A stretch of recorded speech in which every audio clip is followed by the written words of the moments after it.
जो वादा किया वो निभाना पड़ेगा। गाना तो आप लोगों ने सुना ही होगा। कुछ ऐसा ही इस समय ललितपुर में, वो भी मेहरौनी विधानसभा में चल रहा है। छानगांव के पास जो तिगड्डा है मांझनी के मंदिर के लिए जाने के लिए कॉमेडी रास्ते पर, वहाँ पर दो बड़े दिग्गज आमने सामने हैं। श्रम एवं सेवा नियोजन मंत्री मनोहर लाल पंत और पूर्व नगर पालिका अध्यक्ष रमेश खटीक। खटीक जी ने जिला पंचायत चुनाव के पहले घोषणा की थी कि हम गेट बनवाएंगे, जो कि बच्चा चुनाव लड़ रहा था। उस टाइम पर ग्रामीण लोगों ने, वहाँ के जो गांव के लोग हैं, उन्होंने मांग की थी। मन्नू कोरी से भी मांग चल रही थी, रमेश खटीक से मांग की, उन्होंने कह दिया ठीक है हम अभी हाल सामान डलाते हैं। उसी टाइम सामान डल गया था और जब यहाँ पर काम लगाया अभी, तो मंत्री जी की तरफ से रोका राखी हुई, इस प्रकार के आरोप भी लगाए और मंत्री जी ने भी गड्ढे खुदवा दिए। जनता ने कहा जो वादा किया था वो निभाना पड़ेगा। मंत्री जी को भी लगातार याद दिलाते रहे, 4.5 साल हो गए साहब, गेट तो बनवा दीजिए। तो मंत्री जी ने कहा अभी तमाम समस्याएं हैं, कुछ निधि, कहीं कुछ टेक्निकल समस्याएं हैं भाई, तो नहीं बना पाए मंत्री जी, गेट नहीं बन पाया। और मन्नू कोरी के खिलाफ में ये कहें कि जनता खड़ी होती हुई नजर आई। हम भी वहां पर गए, हमने भी जानकारी निकाली, तो जनता काफी नाराज है और बड़ी किरकिरी श्रम एवं नियोजन मंत्री मनोहर लाल पंत की हो रही है। राजनीतिक क्रेडिट लाभ लेने की बात की जा रही हो। रमेश खटीक भी अब वहां पर गेट बनवा रहे हैं, काम लग गया है, दोनों के विवादों के बीच में काम लग गया है। जनता स्वयं काम कर रही है और प्लर हैं वो बनने लगे हैं। लेकिन राजनीतिक नुकसान और फायदे को ना देखते हुए रमेश खटीक को जो जाना जाता है, जो वादा किया वो निभाना पड़ेगा। रमेश खटीक जो कहते हैं वो करके दिखाते हैं, ऐसा लोग कहते हैं और कई लोगों की उन्होंने मदद की भी की है। रमेश खटीक खुद अपने मुंह से नहीं कहना चाहते कि हमने कितनों की मदद की है, लेकिन आदतन मदद करने के आदी हैं रमेश खटीक। गरीब फैमिली से बिलोंग करते हैं, बहुत कष्ट झेल कर वो आज इस स्थान पर पहुंचे हैं और आज के समय में अच्छे खासे पैसे वाले भी वो हैं। कैसे मेहनत की, कैसे लोगों के बीच में आगे बढ़े, कैसे गरीबों के लिए उन्होंने हमेशा कहीं कि अपने घर के दरवाजे खुले रखे। किसी समाज, किसी जाति, किसी धर्म का हो, इससे कोई लेना देना नहीं है। जो वादा किया वो निभाना पड़ेगा। एक बार हमने कमिटमेंट कर दी तो फिर वो हम अपने आप की नहीं सुनते हैं। डायलॉग तो सुना ही होगा। ऐसा ही कुछ रमेश खटीक के साथ है, जो कहते हैं करते हैं। चुनाव में मंत्री जी ने भी बहुत कुछ कहा, जहां पहुंचे वहां भी कुछ ना कुछ घोषणा करते चले गए, अभी भी करते आ रहे हैं, लगातार करते आ रहे हैं। अब तो एक बात और सामने आई कि अगर हम कैबिनेट मिनिस्टर बनेंगे तब और कुछ विकास होगा। पहले वीडियो सुन लो, देख लो, फिर विचार रखो, फिर आगे बढ़े।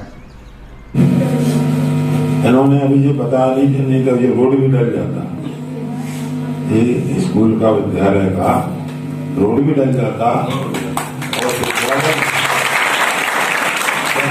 आखिरी चरण है हमारा। अब क्या करेगा, इसलिए जो बात है वो सुनिए आप, सुनाइए। इसलिए कि हमारा कोरोना में हमारे देश के प्रधानमंत्री जी ने और हमारे उत्तर प्रदेश के योगी जी ने 1.5 साल 2 साल कोरोना के लिए हम लोगों का करोड़ों रुपया ले लिया गया, हम लोगों की तनख्वाह ले ली गई और अब वो काम जो नहीं हो सकता तो मैं कैसे कह सकता हूँ। सही बात। हाँ, अगली बार मैं मंत्री बनूं या न बनूं, विधायक भगवान की कृपा होगी तो बनूंगा और भगवान की कृपा होगी तो कैबिनेट मंत्री भी बन सकता हूं। तो ये काम होगा, पूरा रोड का काम होगा और इस बिल्डिंग का भी काम होगा। लेकिन हम श्वासों को गिनते हैं, ये श्वास जो आ रही है जा रही है, कब का पतों को घल जावे, ये कोई पता नहीं। वो कहता कि हम ऐसा कर देंगे वैसा कर देंगे, ये कोई नहीं। Something is better than nothing on this time. God is one, God is the great. इससे बड़ा संसार में कोई नहीं, इस बात का ध्यान रखना। तो भैया मंत्री जी को सुनी लो, मंत्री बनने के बाद विकास हुई है, सड़कें बने, जो सब मंत्री जी कराएं, विकास विकास विकास, वो भी कैबिनेट मंत्री बने विकास। अबे मंत्री हैं उसे कुछ नहीं कर पाओ, सरकार ने जो निधि दी दिया सब छुड़ाई दी, कछु हतो ही नहीं, तो कैसे करें विकास। लेकिन भैया अब चुनाव सामने है, 2022 को बिगुल फूक गो, नेता पार्टियां अपने अपने तरीके से रणनीति बना रही और मेहरबानी से हैं जो कहेंगे रमेश खटीक ने अपनी दावेदारी ठोक दी। अब की पार्टी से लड़े, कौन से चिन्ह पे लड़े, जब बात की बात हो जाए, लेकिन अब सबसे बड़ा चेहरा अपना ही खुद को है उनको, और ऊ की दम पे भी मैदान में है और लोगों के बीच में है, काम भी करा रहे हैं, देखते हैं का हो। लेकिन जो वादा कई वो निभाने आए, गेट को काम तो लग गो, अब विवाद सुलझे नहीं, जनता रमेश खटीक के संगे ठाड़े ही ना कहीं मंत्री जी के लिए नुकसान का सामना करना पड़ा है। उसका कारण भी है कि मंत्री की जो सलाहकार हैं वो कहीं ना कहीं अब मंत्री जी को ही फंसाते हुए नजर आ रहे हैं। मंत्री जी का जो आवा मंडल है वो कहीं ना कहीं उन्हीं को फंसाता हुआ नजर आ रहा है, उनकी जो रणनीति है वो फैल होती हुई नजर आ रही है। उस आवा मंडल से मंत्री जी को बचने की आवश्यकता है 2022 के चुनाव को देखते हुए।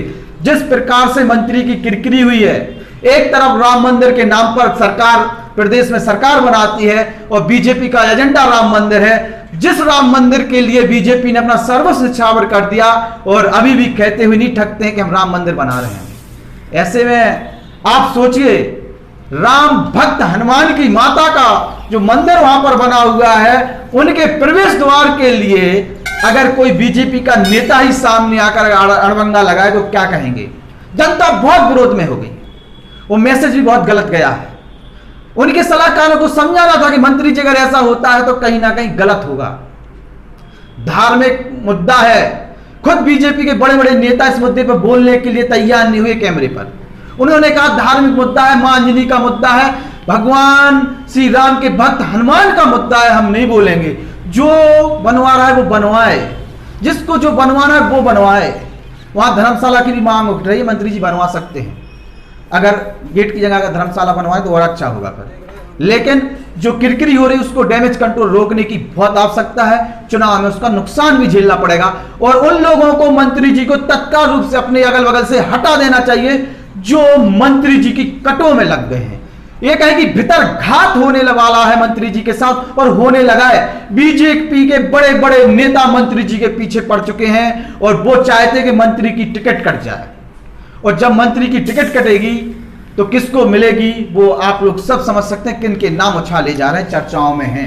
इस प्रकार का षड्यंत्र जब बीजेपी वाले ही सज रहे हैं मंत्री के खिलाफ में 2022 के चुनाव को लेकर, तो मंत्री जी जब अपने आप से ही अपनी पार्टी से ही नहीं छुटकारा ले पाएंगे तो बाहरी ताकतों से कैसे निपट पाएंगे, उनकी रणनीतियों को कैसे जवाब दे पाएंगे, उनके द्वारा जो रणनीति बनाई जा रही है उसका सामना कैसे कर पाएंगे। विरोध भी बहुत है, एंटी कन्वेंसी जिसे कहते हैं वो भी सामने है। जनता विरोध कर रही है, जनता पूछ रही है, महंगाई मुद्दा है, बेरोजगारी मुद्दा है, अव्यवस्था मुद्दा है, सड़कें मुद्दा है, भ्रष्टाचार मुद्दा है, लाइट की समस्या मुद्दा है, सड़कों के निर्माण जिस तरीके से होना चाहिए वो नहीं हो, वो भी मुद्दा है, और पुलिस द्वारा जो भ्रष्टाचार हुआ है वो भी मुद्दा है, नेताओं की जो गुंडागिर्दी बढ़ रही वो भी मुद्दा है। जनता उनसे परेशान है, लाइट नहीं बनी, कहीं मंदिर पे कुछ बोले आए, ये सब मुद्दे हैं। लेकिन कहीं ना कहीं मंत्री जी के अगल बगल में जो लोग हैं अब वो उन्हें फंसाते हुए नजर आ रहे हैं और मंत्री जी की किरकिरी हो रही है। देखने वाली बात होगी कि श्रम एवं योजना मंत्री जो अच्छे खासे लोकप्रिय हैं और लोगों के बीच में उनकी सरल स्वभाव के कारण उनकी एक ताकत बनती है, वो किस हद तक अपनी छवि जो बिगड़ रही है उसको सुधारने में काम करेंगे और अच्छी तरीके से 2022 के चुनाव में सही तरीके से सामने आएंगे, ये देखने वाली बात होगी।